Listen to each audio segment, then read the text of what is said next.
ہمیں اس چیز پہ غور کر لینا چاہیے۔ اس حدیث پاک سے یہ معلوم ہو رہا ہے کہ اللہ کے رسول صلی اللہ علیہ وسلم نے ارشاد فرمایا، اللہ تعالیٰ نے جو آنکھیں دی ہیں ان کو ہم جب استعمال کرنا چاہیں، یعنی کہ جب ان سے دیکھنا ہے تو ان چیزوں کو دیکھنا ہے جن کا اللہ تعالیٰ نے اور اس کے رسول پاک صلی اللہ علیہ وسلم نے حکم دیا ہے۔ جیسا کہ اس حدیث پاک سے معلوم ہوا، اس کو نہ دیکھیں مرد کو بھی نہ دیکھے، اور عورت کو بھی نہ دیکھے، ان کی شرمگاہ چھپی ہوئی چیزوں کو نہ دیکھے۔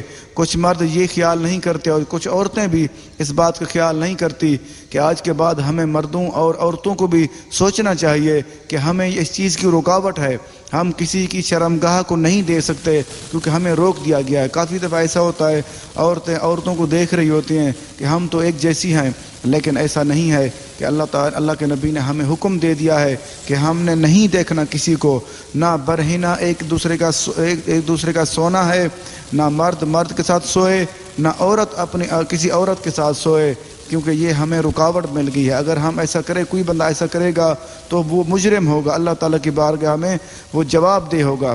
آگے ایک اور حدیث مبارکہ عرض کرنا چاہوں گا۔ حضرت سیدنا بریدہ رضی اللہ عنہ سے روایت ہے کہ حضور پر نور صلی اللہ علیہ وآلہ وسلم نے حضرت علی المرتضیٰ کرم اللہ وجہہ الکریم سے ارشاد فرمایا کہ ایک نظر کے بعد دوسری نظر نہ کرو، یعنی اگر اچانک بلا قصد کسی عورت پر نظر پڑ جائے تو فوراً نظر ہٹا لے اور دوبارہ نظر نہ کرے کہ پہلی نظر معاف ہے اور دوسری نظر معاف نہیں ہے۔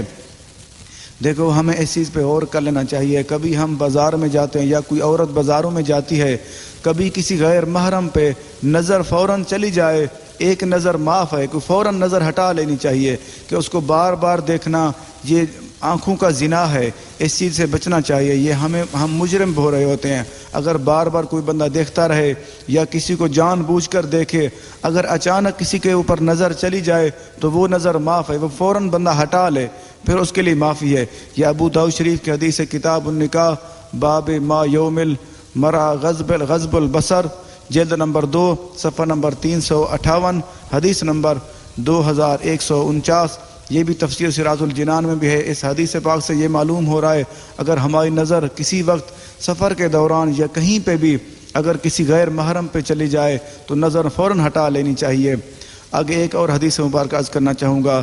حضرت ابو امامہ رضی اللہ عنہ سے روایت ہے کہ حضور اقدس صلی اللہ علیہ وآلہ وسلم نے ارشاد فرمایا، جو مسلمان کسی عورت کے حسن و جمال کی طرف بلا ارادہ پہلی نظر کرے پھر اپنی آنکھ جھکا لے تو اللہ تعالیٰ اسے ایسی عبادت کرنے کی توفیق عطا فرمائے گا جس کا وہ مزہ پائے گا۔ سبحان اللہ۔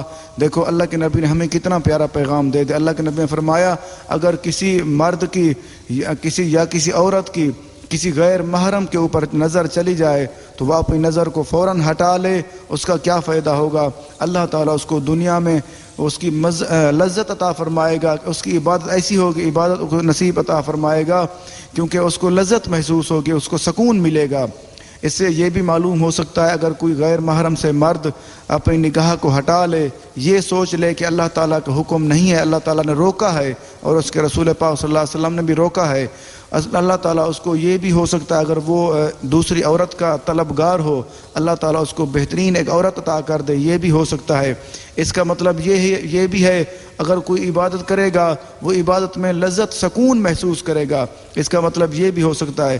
یہ مسند امام احمد بن حنبل، یہ مسند انصار رضی اللہ عنہم، یہ حدیث ابی امامۃ الباہلی حدیث نمبر 22341، یہ تفسیر سراج الجنان میں بھی ہے، سورۃ النور کی تفسیر میں آیت نمبر 30 میں بھی لکھی ہوئی ملی ہے۔ آگے ایک اور حدیث مبارکہ عرض کرنا چاہوں گا۔ سرکار دو عالم صلی اللہ علیہ وآلہ وسلم نے ارشاد فرمایا، آنکھیں زنا کرتی ہیں، پاؤں زنا کرتے ہیں اور شرمگاہ بھی زنا کرتی ہے۔ دیکھو ہمیں اس چیز پہ غور کر لینا چاہیے، آنکھیں کیسے زنا کرتی ہیں؟ آنکھوں کا زنا وہ ہے اگر ہم کوئی بندہ، ہماری بہنیں یا کوئی مرد یا کوئی عورت کسی غیر محرم کو دیکھے وہ آنکھ کا زنا ہے۔ اگر وہ پاؤں کیسے زنا کرتے ہیں؟ اللہ اکبر، کوئی بندہ کسی غلط کام کے لیے یا کسی زنا کے لیے جائے، پاؤں کے اوپر چل کے جائے، اس وقت وہ پاؤں کا زنا بھی شمار ہوگا۔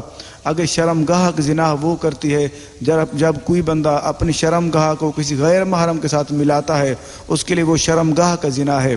یہ مسند امام احمد بن حنبل، یہ عبداللہ بن مسعود رضی اللہ عنہ سے روایت ہے، حدیث نمبر 3912، جلد نمبر 2 صفحہ نمبر 84، یہ جہنم میں لے جانے والے اعمال کتاب میں بھی ہے صفحہ نمبر 23۔